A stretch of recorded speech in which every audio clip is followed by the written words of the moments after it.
Kindly subscribe this channel to enjoy more collection of moral stories. विशाल घास के मैदान के मध्य में 3 दोस्त रहते थे, Benny the bison, Wilma the wise wolf और कार्ला द क्लेवर क्रेन। वे अपने सौहार्द और घास के मैदान में लाई गई शांति के लिए जाने जाते थे। हालांकि ईर्ष्या और गलतफहमियां उनकी दोस्ती की परीक्षा लेने वाली थी। एक धूप वाले दिन बेनी, विल्मा और कार्ला सूरज की गर्मी का आनंद लेने के लिए क्रिस्टल क्लियर तालाब के पास एकत्र हुए। बेनी को अपने मजबूत सींगों और विशाल आकार पर गर्व था, विल्मा को उसकी तेज बुद्धि के लिए और कार्ला को उसके सुंदर और फुर्तीले पंखों पर गर्व था। जैसे ही वे तालाब के किनारे आराम कर रहे थे, विल्मा घास के मैदान से ऊपर उड़ने की कार्ला की क्षमता की प्रशंसा किए बिना नहीं रह सकी। ओह, काश मैं भी तुम्हारी तरह उड़ पाती, कार्ला। आसमान से दुनिया को देखना अद्भुत होगा, विल्मा ने आह भरी।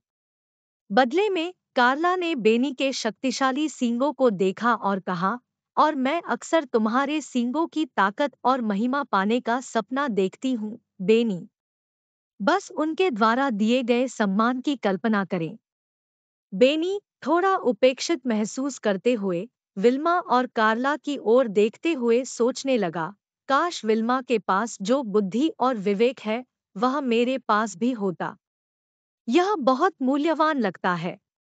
उन्हें क्या पता था कि ईर्ष्या के ये क्षणभंगुर विचार उनके दिलों में ईर्ष्या के बीज बो देंगे।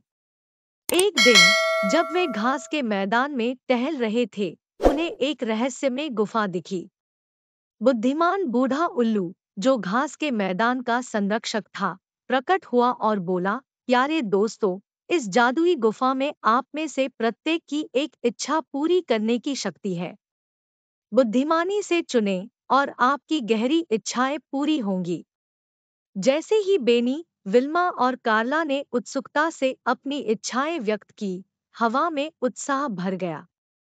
बेनी ने विल्मा की बुद्धि की कामना की, विल्मा ने कार्ला के पंखों की कामना की और कार्ला ने बेनी के शक्तिशाली सींगों की कामना की। एक पल में गुफा जादू से चमक उठी और उनकी इच्छाएं पूरी हो गई। हालांकि उनकी इच्छाएं खुशियां लाने के बजाय अराजकता का कारण बनी। बेनी, जिसके पास अब विल्मा जैसी बुद्धि थी, ने खुद को गहरे विचारों में खोया हुआ पाया और घास के मैदान की सादगी का आनंद लेने में असमर्थ हो गया। विल्मा, कार्ला के पंखों के साथ अपनी उड़ान को नियंत्रित करने के लिए संघर्ष कर रही थी, अस्थिर और जगह से बाहर महसूस कर रही थी। बेनी के सींगों वाली कार्ला को वे भारी और बोझिल लगे, जिससे उसकी एक बार सुंदर हरकतें सीमित हो गई। मित्रों में ईर्ष्या और पश्चाताप पनपने लगा। वे अपने मूल उपहारों के लिए तरसते रहे और उन अद्वितीय शक्तियों की सराहना करने में असफल रहे जो कभी उनके पास थी।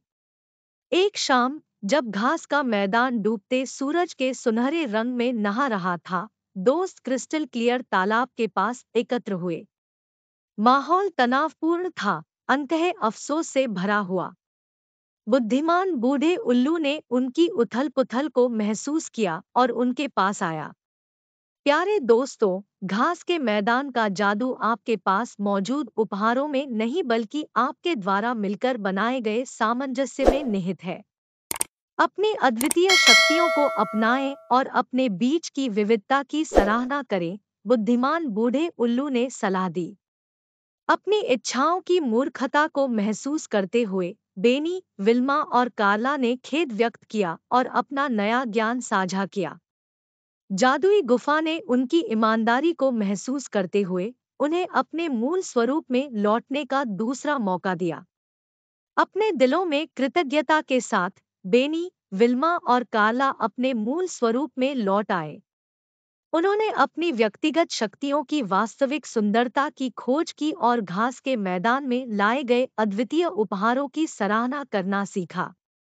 उस दिन के बाद से बेनी की ताकत, विल्मा की बुद्धि और कार्ला की चपलता एक दूसरे के पूरक के रूप में घास के मैदान का सामंजस्य विकसित हुआ। उनकी दोस्ती एकता का प्रतीक बन गई, और घास के मैदान के जानवरों को सिखाया कि सच्ची खुशी अपने स्वयं के उपहारों को अपनाने और दूसरों की ताकत का जश्न मनाने में निहित है। और इसलिए घास का मैदान खुशी और दोस्ती का स्वर्ग बना रहा, जहां ईर्ष्या और प्रशंसा के पाठ सरसराहट वाले पत्तों और हल्की हवा के माध्यम से गूंजते थे, जो सभी निवासियों को उस जादू की याद दिलाते थे जो स्वीकृति और सद्भाव में निहित है।